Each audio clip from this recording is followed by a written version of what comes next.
आज मी तुम्हाला कोल्हापुरी स्पेशल मसाला वडी बनवून दाखवणार आहे। त्यासाठी घेतलेला आहे वाडग, एक वाटी गच्च भरून असं बेसन पीठ घेतलेलं आहे आणि अर्धी वाटी मैदा घेतलेला आहे। तर त्यासाठी बघा छोटा अर्धा चमचा हळद घेतलेली आहे, छोटा 1 चमचा जिरे धने पावडर, थोडासा हिंग घेतलेला आहे, थोडासा गरम मसाला घेतला, चवीप्रमाणे मीठ घ्यायचं। ह्याच्यामध्ये ही मिरची पावडर घेतली कलरवाली अर्धा चमचा छोटा आणि अर्धा चमचा तिखटवाली मिरची पावडर घेतली। आता हे सगळं आपण टाकून घेऊया।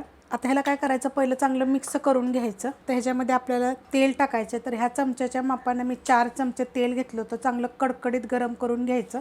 हात घालायचा नाही, चमच्यानंच मिक्स करायचं। आता ह्याच्यामध्ये आपल्याला थोडं थोडं साधं पाणी टाकायचं आहे आणि घट्ट असं मळून घ्यायचं आहे। एकदम पण पाणी ओतू नका, थोडं थोडं ओता।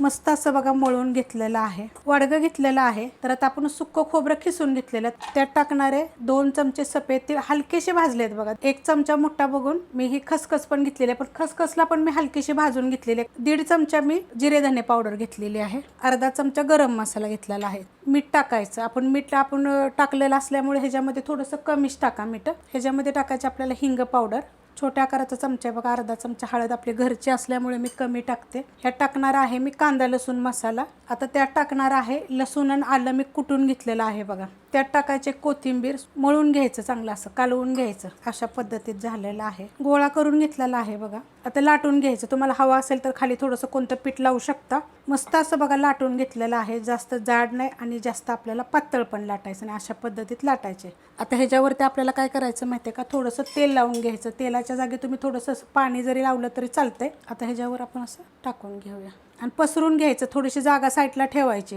आता ह्याला काय करायचं, आपण लाटण्यानं हळूच फिरवून घ्यायचं, असं दाबून एकदम करताना असं टाईट करायचं, लूज नाही करायचं। लूज केलं की तेल जर त्याच्यामध्ये आतमध्ये जास्त गेलं ना तर ते मग सारण सगळं बाहेर येतं, पण ह्या वडीचं सारण तळताना बाहेर येतंच। तर त्यासाठी बघा असं थोडं थोडंसं असं मी होल्ड करून टाईट करून घेते।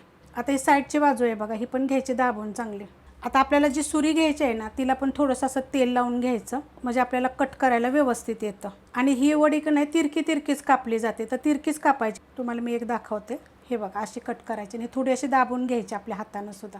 तेल बघा मी गरम करायला ठेवलं होतं आणि तेल गरम झालेलं आहे। तर आता आपण असे सोडून घेऊया आणि ह्यांना खरपूस फ्राय करायच्या आणि मस्त भाजल्या जातात बरं का, जास्त वेळ लागत नाही भाजायला ह्यांना।